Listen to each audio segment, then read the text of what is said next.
Before I came to Islam, my life was really kind of focused on drink, drugs, having fun. The whole kind of purpose of life was just to have fun, have a laugh. And it's just a way of kind of making your life bearable until you die. I tended to kind of be in a kind of heavy metal crowd, hanging around a lot of people with similar interests, which weren't always the best company to keep. My first experience of seeing Muslims was the 9/11 attacks. I remember I was quite young at the time and I wasn't completely aware of what was going on.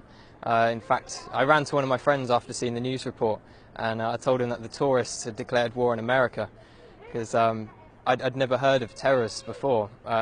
As the war was unfolding and I was seeing more and more about the war in Afghanistan, I started understanding that these people were Muslims and that the Muslims were doing these horrible atrocities across the world.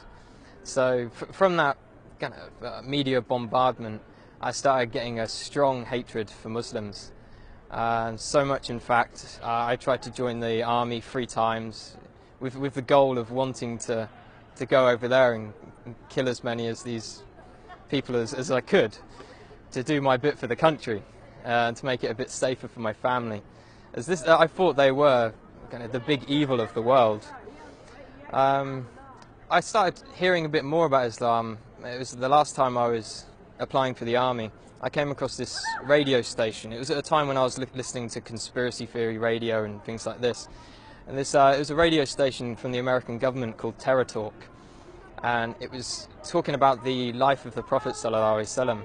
And it just didn't sound right to me that people would follow him from all these evil things they were saying about him.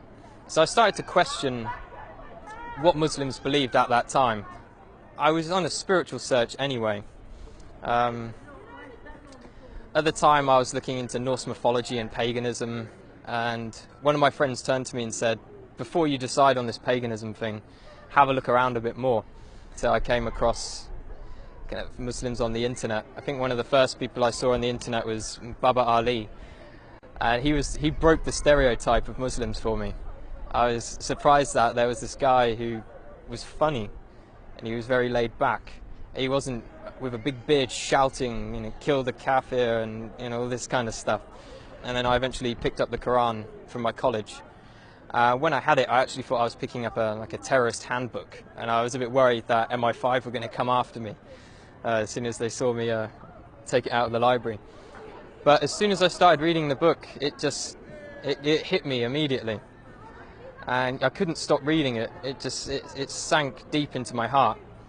And as I kept continuing through the different surahs, I remember reading about the people in the fire having boiling water to drink, burning their throats. And as I could read this and I was living this awful life, I could feel my throat burning, and I could feel kind of how real this thing was and how I had to change. The first day I went to the mosque, I spent all day there reading, and my mum called me in the evening and asked me, you know, where had I been all day, and I said I was at a mosque.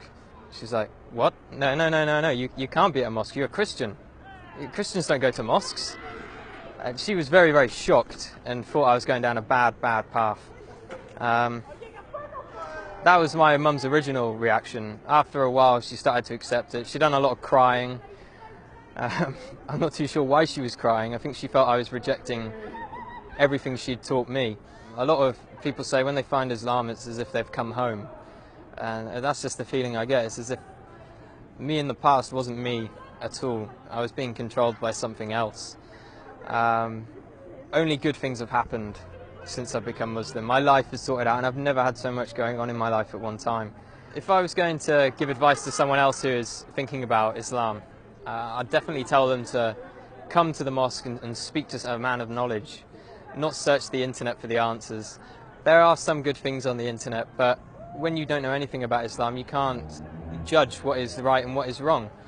So it's much better to speak to someone, spend time with the Muslims. I spent many weeks in their company, and you get an understanding of who they are and what kind of quality of people they are. Don't be afraid of what your family think. I've had many people, and myself as well, was worried about what my parents would think. And at the end of the day, Islam is for you, it's for you. You can just hope the best for your parents will come afterwards.